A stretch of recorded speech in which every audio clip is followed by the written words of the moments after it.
from about 15 years on up, a great deal of my thoughts were basically unshareable. We are all evil in some form or another. Yes, I am not 100%, but I am evil. My mother was a sick, angry, hungry, and very sad woman. I hated her, but I wanted to love my mother. This is Serial Killing, a podcast. Welcome to Serial Killing, a podcast's October extravaganza. This month, I will be releasing some extra podcasts just for your viewing or listening pleasure.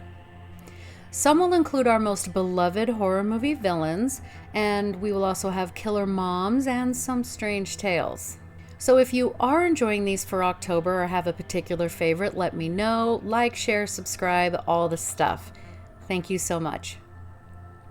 So this October extravaganza podcast / video will be on none other than Pinhead. So will every word of this be official canon? I highly doubt it. There's actually a lot of different media and movies and comic books and things that go in a lot of different directions. So just sit back and relax and enjoy the story. Oh, and thank you, Ashley, for helping me find some of this information. So let's just jump right in. An Englishman and British soldier by the name of Elliot Spencer was serving his country and fighting during World War I and was part of the Battle of Flanders. Now, this was actually real and the name of several battles fought in Flanders, which was a region in northern France and Belgium. The battles ranged from the later 1914s to the later 1918s. An actual soldier that had been there spoke about how all of his fellow soldiers had died on the first day of one of the battles. It was nearly 60,000 British troops. It was during his time that our character, Elliot, had his faith in humanity shaken to his core. When he had once been a respected and charismatic leader of men, he turned into, quote, someone seeking out the kind of pain doled out by the Cenobites, and we'll get into the Cenobites in a moment. Elliot, it would appear, would go on to have a rather serious case of PTSD and survivor's guilt. It would seem that Elliot indeed felt that he too should have gone down with his men, and that the sight of so many of his fellow countrymen perishing so brutally, to hear their screams of agony and despair coming from all directions, simply broke him. He later said that this disrupted his faith in people and that God had led him to experiment in torture. Elliot said, quote, we'd seen God fail us, so many dead. For us, he too fell at Flanders. The war destroyed my generation. Those that didn't die drank themselves to death. I went further. I was an explorer of forbidden pleasures. Opening the box was my final act of exploration, of discovery. Unquote. So we can come at this from a few different angles.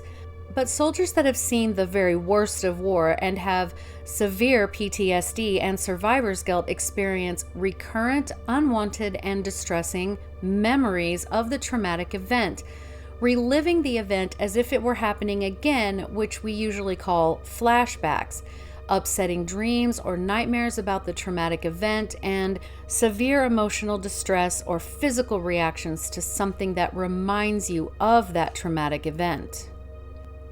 They could cause negative thoughts about yourself or about the people around you, feeling hopeless about the future, memory problems, difficulty maintaining close relationships, feeling detached from loved ones, difficulty experiencing positive emotions, feeling quite numb, actually. You get the idea. PTSD sufferers are often always on guard, feeling as if they are in danger. They indulge in self-destructive behaviors, are irritable, and have angry outbursts or display aggressive behaviors. It is very intense and very real. So then let's touch on the Cenobites. So what even is that?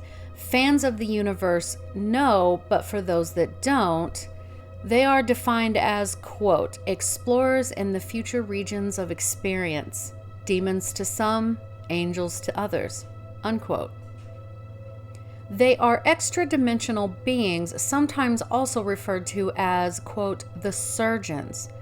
Cenobite is a word meaning a member of a communal religious order. They are able to reach Earth's realm or reality only through a split or tear in time and space, which is only opened and closed during the time that some unearthly artifact is opened or closed. So here comes the Lament Configuration. In this universe is the most common tool to open this or create that tear. And again, more on the tool in a moment.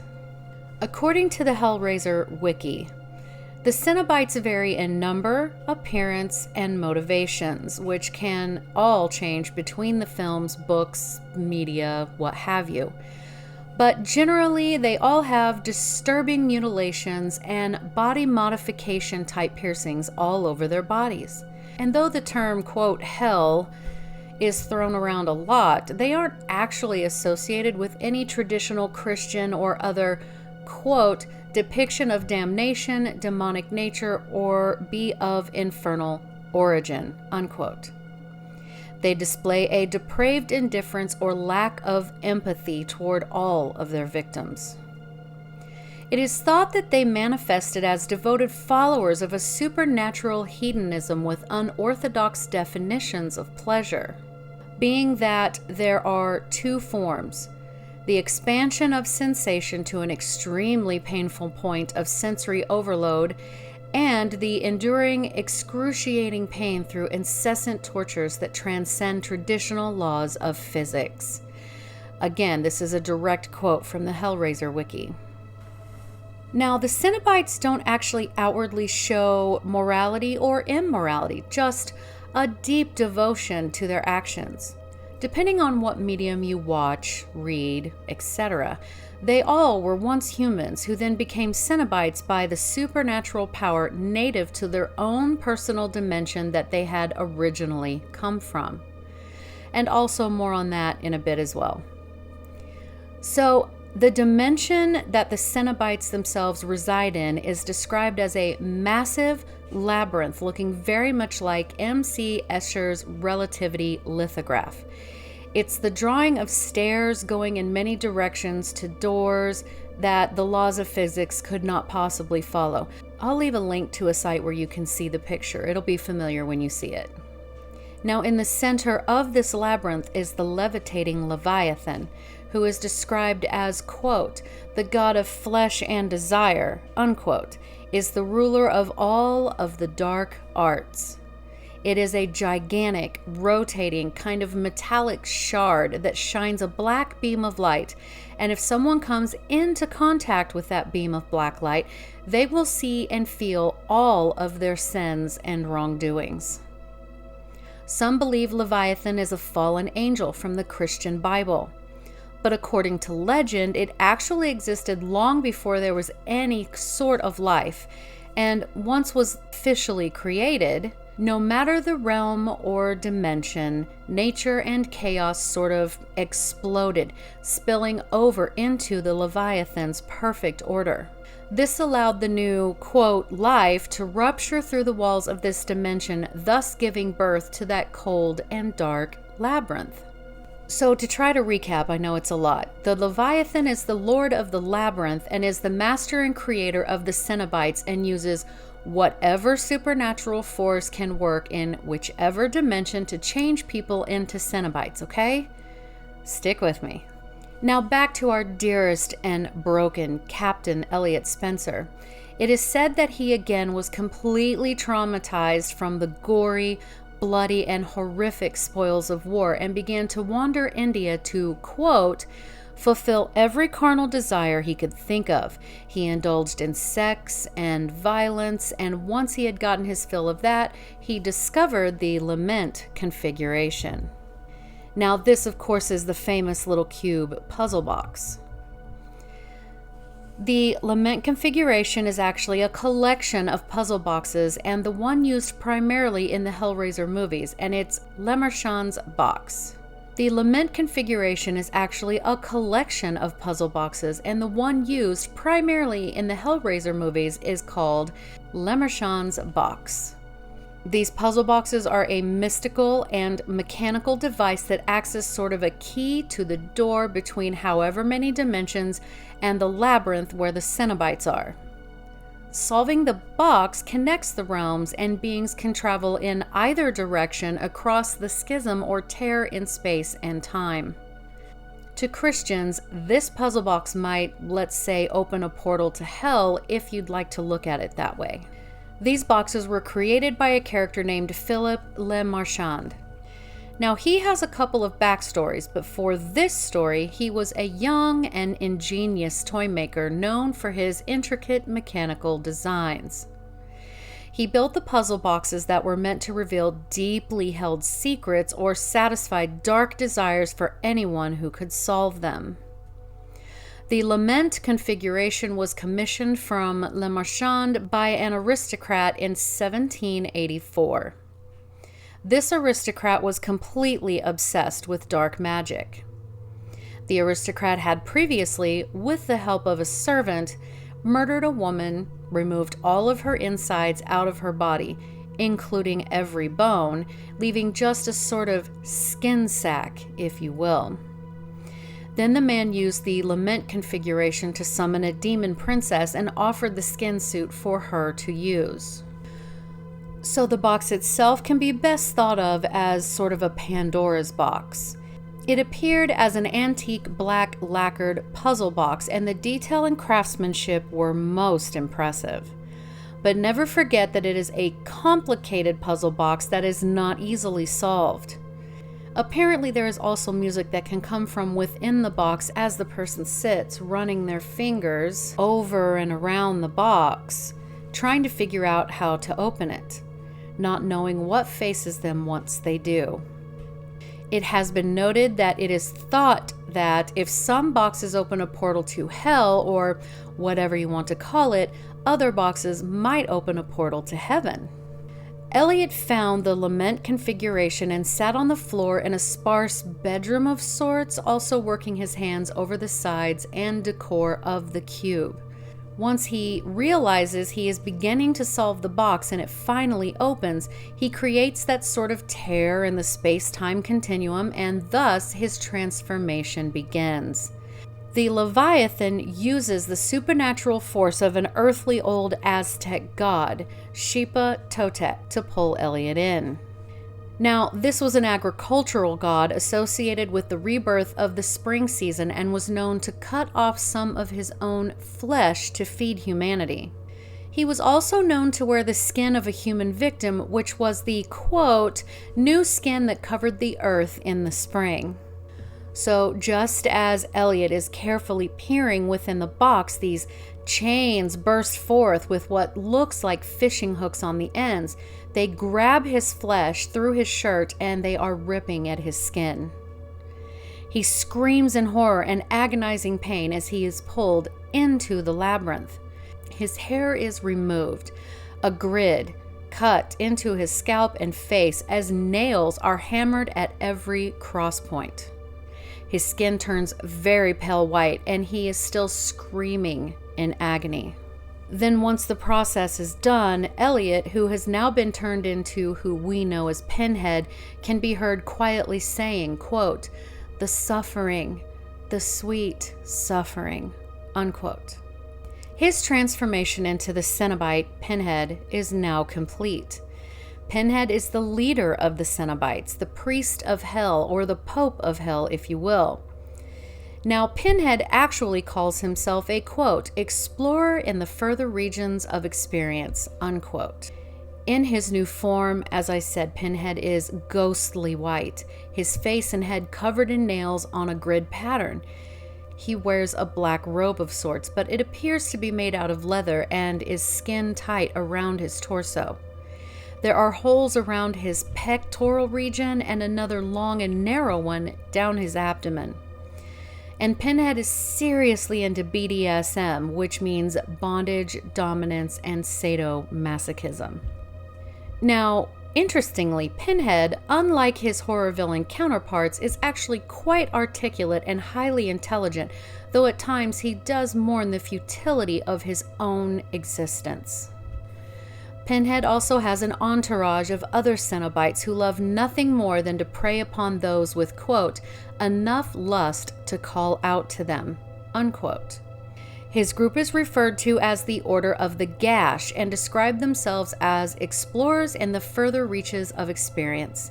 Some of his cohorts are Chatterer, whose twisted white and red flesh make his head look like an alien, and his lips are ripped backwards while his teeth perpetually chatter. Chatterer, like Pinhead and the others, they lose all memory of their mortal life prior to becoming a Cenobite. But Chatterer became a Cenobite when he was still a pretty young boy after playing with the box. Another follower is Derelict, aka the Puzzle, aka Guardian.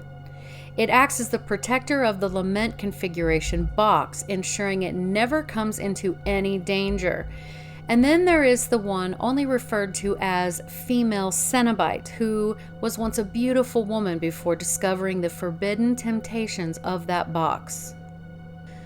She is the High Priestess of Hell and nearly always right beside Pinhead. She has no hair, a piercing through the bridge of her nose, as well as a very large kind of ring that goes through both of her cheeks. At a cross point, the diameter attaches to her throat and then down her chest. The next member of Pinhead's posse is a Cenobite named Butterball. He was originally an obese and perverted man who sought the ultimate pleasure in sin. He too had solved the puzzle box and was sucked into the labyrinth. So as time went on, the Cenobites were conducting quite painful, torturous pleasures to any who made the mistake of solving the Lament Configuration. And here is where we get into the story of the first movie for Pinhead. So a man named Frank Cotton was in northern Africa in Morocco trying to make a purchase from some dealer, and that's when we first see the box. He takes the box as the merchant says, quote, "Take the box, it's yours. It always was," unquote. Then Frank is shown kneeling on the floor with candles in a square formation around him. He is shirtless, holding the box delicately in his hands. He begins working the box, rubbing his thumbs on it until it begins to come apart. The walls around him begin to have a blue, hazy light glow. He finally solves the puzzle box as the chains and hooks come out and rip at his flesh. He is then thrust into the labyrinth with all manner of whips and chains, hooks and bloody piles of flesh everywhere. Pinhead stands stoically looking over the flesh to find the pieces of Frank and begins to sort of put him back together. Pinhead puts the puzzle box back together and thus taking with him the many parts of Frank and the entire scene with him back to their realm. And then later we see a nice married couple, Larry and Julia. They go into the house that Larry's parents had owned and had sat empty for a bit of time. Of course, Larry is Frank's brother, and Julia had been having an affair with Frank, but we'll get into that. As they are looking through the house they intend to move into, the phone rings and Larry answers it. It's his daughter, Kirsty, saying that she's found a room, and immediately you get the sense that she's not really keen on going to that house to be around Julia. Julia goes upstairs to like an attic room, and she finds that Frank had indeed been kind of squatting there, and she finds a secret stash of photographs of Frank and different women, most of them during the throes of passion. And then Larry and Julia begin to move in and unpack their belongings, and Kirsty comes over to look at the house herself. And then we find out that Julia is not Kirsty's real mother, and you get the sense that they just don't get along. As they begin to unpack, Julia walks through the room Frank had been squatting in, remembering the prior affairs that she had had with him, which are graphic. It becomes quite clear that they are both into their own kinks, not that I'm kink shaming, and they actually have sex on top of her wedding dress. Julia is then pulled out of her daydream as Larry enters the room, bleeding profusely from his hand. His blood is dripping fairly quickly onto the wood floor, running off of his hand and being absorbed between the floorboards. And then the camera pans down to beneath the floor to a beating heart just below. And then once the couple leave to go to the hospital to get Larry's hand stitched up, the floorboards in that room begin to come up and they're oozing some kind of liquid out from between. And then two grotesque arms come bursting from the floor as a skeletal body begins to build itself back up, tissue by blood vessel, brain matter and rib. So then we see Julia and Larry having dinner guests over. Kirsty is making eyes with a younger gentleman at the table and everyone is having a good-hearted laugh. Julia, however, is visibly upset and she announces that she is going to bed. As she leaves the dining room, she hears some kind of creaking coming from upstairs, so she walks upstairs and then she can hear these kind of low whispers as she opens the door. Then the voices stop as soon as she gets inside. She can hear the heartbeat, though she can't at first locate the source. Then a hand grabs her leg and a human body with no skin calls out, "Julia!" She is terrified as it yells at her for help. That body then tells her that it is indeed Frank. He explains that his brother's blood brought him back. He continues to plead with her for help. Julia then realizes that Frank needs more blood in order to fully heal, so she leaves the upstairs attic room only to run into Kirsty on the stairs. Kirsty definitely picks up that Julia is acting strangely, but she scurries off to go spend time with that young man. They discuss how Kirsty thinks Julia is stuffy and entirely too polite. Then later we see Julia is in bed with Larry. He's fast asleep. She is still thinking back on the intense sexual connection that she and Frank had. She gets up, goes back to the room, and says that she will get him more blood. So Julia brings a man she met while out of the house and kills him, offering the blood to Frank, who does heal a bit more. Frank then tells her that he needs at least one more body, if not two, for him to completely heal, and they can leave before the Cenobites realize that he has escaped them. So Julia brings him yet another victim. Frank then shows Julia the box, and this is when we first see Pinhead and his entourage. Frank explains that they showed him the limits of pain and pleasure. The next victim that she brings to the house, Kirsty witnesses from a distance and begins to approach the house. Once inside, she hears noises from elsewhere in the house and goes to explore, only to find Frank's victim stumbling out of that attic room, face bloated and begging for help. It is then that she sees her Uncle Frank, a bloody, skinless being with a suit on. He gets her inside the room as she begs him not to touch her. It becomes obvious that he wants to use her to continue to heal himself. A fight ensues and Kirsty grabs the box. As Frank demands that she give it back, she throws it out of a window as he screams, "No!" She runs outside, grabs the box, and escapes, walking down the street, clearly stunned at what she had just seen. She finally faints on the sidewalk and then wakes up in a hospital. She demands to speak to her father, but the doctor won't let her. The doctor pulls the puzzle box out of his pocket and asks her about it.